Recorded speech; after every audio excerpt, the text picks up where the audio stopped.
نبی اطہر صلی اللہ علیہ وآلہ وسلم نے ارشاد فرمایا کہ میرے صحابہ آسمان ہدایت کے ستارے ہیں، تم ان میں سے جس کی بھی پیروی کرو گے کامیاب ہو جاؤ گے۔ سید عالم صلی اللہ علیہ وآلہ وسلم کے صحابہ میں سے ایک عظیم المرتبت ہستی حضرت امیر المومنین سیدنا عثمان غنی رضی اللہ تعالی عنہ ہیں، جن کی شہادت کے یہ ایام ہیں۔ حضرت سیدنا عثمان غنی رضی اللہ تعالی عنہ ان خوش قسمت صحابہ میں سے ایک ہیں کہ جنہوں نے سید عالم صلی اللہ علیہ وآلہ وسلم کی دعوت پر لبیک کہنے میں تاخیر نہیں کی، اور وہ چند لوگ جنہوں نے ابتداءً رحمت عالم صلی اللہ علیہ وآلہ وسلم کی غلامی اختیار کی، ان میں سے ایک حضرت سیدنا عثمان غنی رضی اللہ تعالی عنہ بھی ہیں۔ اور حضرت عثمان غنی رضی اللہ تعالی عنہ وہ شخصیت ہیں کہ جن کی فضیلت اور جن کی عظمت خود سید عالم صلی اللہ علیہ وآلہ وسلم نے اپنی زبان سے بھی کئی مواقع پر بیان فرمائی، اور حضور سید عالم صلی اللہ علیہ وآلہ وسلم نے حضرت عثمان غنی رضی اللہ تعالی عنہ کے بارے میں 2 مرتبہ یہ کلمات ارشاد فرمائے کہ ما در عثمان ما عمل بعد الیوم، کہ عثمان رضی اللہ تعالیٰ عنہ آج کے بعد جو بھی عمل کریں ان کا کوئی عمل ان کو نقصان نہیں دے گا۔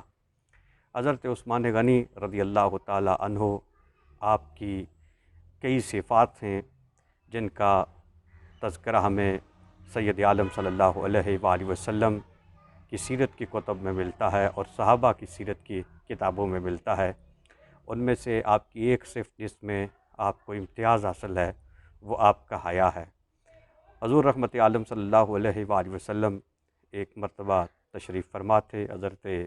ام المومنین سیدہ عائشہ صدیقہ رضی اللہ تعالی عنہا اس حدیث کو روایت کرتی ہیں کہ سرکار تشریف فرما تھے، آرام فرما تھے، اور سرکار کی مبارک منڈلیاں کھلی ہوئی تھیں، ان سے کپڑا ہٹا ہوا تھا کہ اتنے میں حضرت سیدنا صدیق اکبر رضی اللہ تعالی عنہ تشریف لائے تو سرکار اسی طرح لیٹے رہے اور گفتگو فرماتے رہے۔ پھر تھوڑی دیر کے بعد حضرت سیدنا عمر فاروق رضی اللہ تعالیٰ عنہ تشریف لائے تو رحمت عالم صلی اللہ علیہ وآلہ وسلم اسی طرح آپ لیٹے رہے اور گفتگو فرماتے رہے۔ تھوڑی دیر کے بعد جب حضرت امیر المومنین عثمان غنی رضی اللہ تعالیٰ عنہ تشریف لائے تو رحمت عالم صلی اللہ علیہ وآلہ وسلم اٹھ کے بیٹھ کے آپ نے اپنے لباس کو درست کیا اور پھر حضرت سیدنا عثمان غنی رضی اللہ تعالیٰ عنہ کے ساتھ گفتگو کی۔ کچھ دیر بعد جب یہ صحابہ تشریف لے گئے تو حضرت ام المومنین رضی اللہ تعالیٰ عنہا نے سرکار کی بارگاہ میں سوال کیا کہ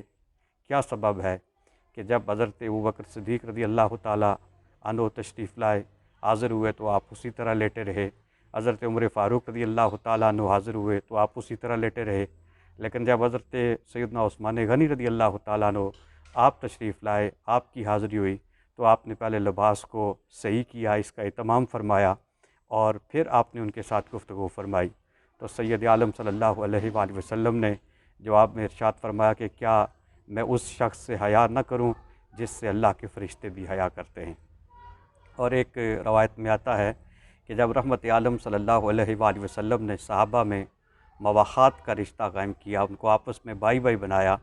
تو اس وقت موقع پر حضرت سیدنا عثمان غنی رضی اللہ تعالیٰ عنہ بھی وہاں پر موجود تھے۔ آپ کے سینے مبارک سے کپڑا ہٹا تو وہاں پر جو ملائکہ تھے وہ وہاں سے رخصت ہو گئے۔ سید عالم صلی اللہ علیہ وآلہ وسلم نے صحابہ سے رخصت ہونے کا سبب پوچھا، ملائکہ سے رخصت ہونے کا سبب پوچھا، تو ملائکہ نے سرکار کی بارگاہ میں عرض کی کہ حضرت سیدنا عثمان غنی رضی اللہ تعالیٰ عنہ کے سینے سے کپڑا ہٹا تھا تو اس لیے ہم نے ان سے شرم کی اور ہم وہاں سے ہٹ گئے۔ حضرت سیدنا عثمان غنی رضی اللہ تعالیٰ عنہ کا ایک اعزاز یہ بھی ہے کہ جب بھی ضرورت پڑتی مال خرچ کرنے کی اور موقع کوئی ایسا آتا تو آپ اپنا مال سرکار کی بارگاہ میں پیش کرتے۔ جب سید عالم ہجرت کر کے مدینہ تشریف لائے، پانی کی قلت تھی، ایک کنواں تھا، تو رحمت عالم صلی اللہ علیہ وآلہ وسلم نے ارشاد فرمایا کہ کون ہے ایسا شخص جو اس یہودی سے یہ کنواں خرید لے اور پھر اس کا پانی وقف کر دے اور مسلمان بھی اور دوسرے بھی اس پانی سے نفع اٹھائیں۔ تو تو حضرت سیدنا عثمان غنی رضی اللہ تعالی عنہ نے وہ کنواں خریدا اور اس کو وقف کر دیا۔ اور پھر ایک موقع آیا کہ جب نبی رحمت صلی اللہ علیہ وآلہ وسلم مسجد نبوی میں توسیع کرنا چاہتے تھے، تو ساتھ ایک زمین تھی جس کو آپ توسیع کے لیے استعمال کرنا چاہتے تھے، تو سرکار نے اس موقع پر بھی یہ ارشاد فرمایا کہ کون ہے ایسا شخص جو فلاں جو خاندان ہے اس سے زمین کا قطع وہ خریدے اور اس کو مسجد کے لیے وقف کرے۔ تو حضرت سیدنا عثمان غنی رضی اللہ تعالی عنہ کو اس وقت بھی یہ اعزاز حاصل ہوا کہ آپ نے وہ زمین خریدی اور اس کو مسجد نبوی کے لیے وقف کرنے کا شرف حاصل کیا۔ اور پھر جس وقت جیش الاسرت کے موقع پر سید عالم صلی اللہ علیہ وآلہ وسلم نے صحابہ کو ترغیب دلائی کہ وہ اس کے لیے جہاد کی تیاری کے لیے، لشکر کی تیاری کے لیے مال اسباب پیش کریں، تو اس موقع پر بھی حضرت سیدنا عثمان غنی رضی اللہ تعالیٰ عنہ نے بڑھ چڑھ کے حصہ لیا۔ آپ سرکار کی بارگاہ میں حاضر ہوئے، جب سرکار نے ترغیب دلائی تو آپ نے عرض کی کہ میں 100 اونٹ پیش کروں گا، ان کے پالان پیش کروں گا، ان کے لیے کمبل پیش کروں گا۔ سرکار نے دوبارہ جب اعلان فرمایا تو آپ نے فرمایا کہ میں 200 سواریاں پیش کروں گا، ان کے پالان اور کمبل پیش کروں گا۔ پھر سرکار نے ترغیب دلائی تو پھر آپ نے عرض کی کہ میں 300 سواریاں پیش کروں گا، ان کے پالان اور کمبل پیش کروں گا۔ تو سرکار نے اس موقع پر بھی ارشاد فرمایا کہ آج کے بعد حضرت عثمان غنی رضی اللہ تعالی عنہ کا کوئی عمل ان کو نقصان نہیں پہنچائے گا۔ اور پھر اس کے بعد بھی کئی واقعات ایسے آئے کہ جب بھی موقع آیا تو حضرت عثمان غنی رضی اللہ تعالی عنہ نے اپنا مال حضور سید عالم صلی اللہ علیہ وآلہ وسلم کی خدمت میں پیش کیا۔ اور حضرت سیدنا عثمان غنی رضی اللہ تعالی عنہ کا ایک اعزاز یہ بھی ہے کہ جب رحمت عالم صلی اللہ علیہ وآلہ وسلم عمرہ کے لیے مکہ کی طرف روانہ ہوئے، حدیبیہ کے مقام پر پہنچے اور قریش مکہ نے آپ کو مکہ میں داخلے کی اجازت نہ دی، وہاں پہ سرکار نے قیام فرمایا اور مذاکرات کے لیے آپ نے حضرت سیدنا عثمان غنی رضی اللہ تعالی عنہ کو انتخاب فرمایا اور آپ کو مکہ میں قریش کے ساتھ گفتگو کے لیے بھیجا۔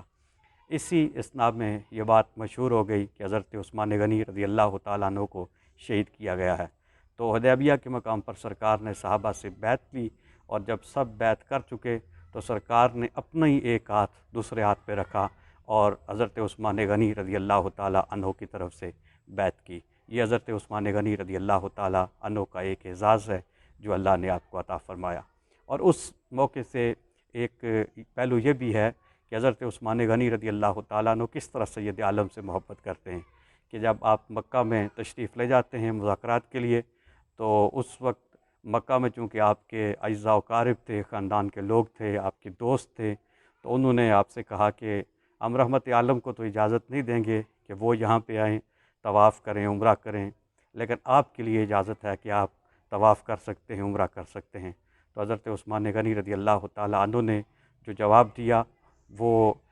رحمت عالم صلی اللہ علیہ وآلہ وسلم سے آپ کی محبت کا اظہار کرتا ہے۔ آپ نے اس موقع پہ فرمایا کہ میں یہ کیسے کر سکتا ہوں کہ رحمت عالم تو حدیبیہ کے مقام پر رکے ہوئے ہوں اور میں ان سے پہلے طواف کر لوں اور پہلے عمرہ کر لوں۔ آپ نے عمرہ اور طواف نہیں کیا بلکہ اسی طرح آپ وہاں سے واپس رحمت عالم صلی اللہ علیہ وآلہ وسلم کی بارگاہ میں تشریف لے گئے۔ اور حضرت سیدنا عثمان غنی رضی اللہ تعالی عنہ آپ کی سیرت کا ایک اور پہلو ہمارے سامنے یہ بھی ہے کہ آپ کے بارے میں آتا ہے کہ جب بھی قبر کا ذکر آتا، آپ قبر کو یاد کرتے تو آپ پہ گریہ طاری ہو جاتا، آپ کی آنکھوں میں آنسو ہو جاتے۔ اور ایک دفعہ کسی نے آپ کی خدمت میں عرض کی کہ آپ جنت و دوزخ کا ذکر سنتے ہیں تو اس وقت اس طرح آپ پہ گریہ طاری نہیں ہوتا، لیکن جب آپ قبر کا ذکر کرتے ہیں، قبر کو یاد کرتے ہیں، قبر کو دیکھتے ہیں تو اس طرح آپ پہ گریہ طاری ہوتا ہے۔ اس کا کیا سبب ہے؟ تو آپ نے جواب میں ارشاد فرمایا کہ سید عالم صلی اللہ علیہ وآلہ وسلم کا فرمان ہے کہ قبر آخرت کی منازل میں سے پہلی منزل ہے، جس کے لیے یہ منزل آسان ہو جاتی ہے اس کے لیے آنے والی منازل آسان تر ہو جاتی ہیں، اور جو اس منزل میں پھنس جاتا ہے اس کے لیے آنے والی جو منزلیں ہیں، آنے والے جو مرحلے ہیں وہ مزید سخت ہو جاتے ہیں۔ حضرت سیدنا عثمان غنی رضی اللہ تعالی عنہ آپ حضرت امیر المومنین عمر فاروق رضی اللہ تعالی عنہ کے بعد خلیفہ منتخب ہوئے اور ایک طویل مدت تک آپ نے خلافت کی ذمہ داریاں ادا کیں، اور آپ کے دور خلافت میں اسلامی جو ریاست ہے اس کی سرحدوں میں اضافہ ہوا۔ آپ کے دور مبارک میں مراکش کا علاقہ فتح ہوا، کابل کا علاقہ فتح ہوا، سجستان کا علاقہ فتح ہوا، آذربائیجان کا علاقہ فتح ہوا، اور کئی دوسری ریاستیں اس وقت فتح ہوئیں اور وہ اسلامی ریاست کا حصہ بنی۔ حضرت عثمان غنی رضی اللہ تعالی عنہ کو جس وقت شہید کیا گیا تو اس وقت آپ قرآن مجید کی تلاوت کر رہے تھے، اور غالباً آپ پہلے پارے کا جو آخری رکوع تھا اس کی تلاوت کر رہے تھے۔ آپ شہید ہوئے تو اس وقت آپ کی گود میں قرآن مجید تھا۔ یہ بھی یقیناً آپ کے لیے ایک اعزاز اور ایک شرف کی بات ہے۔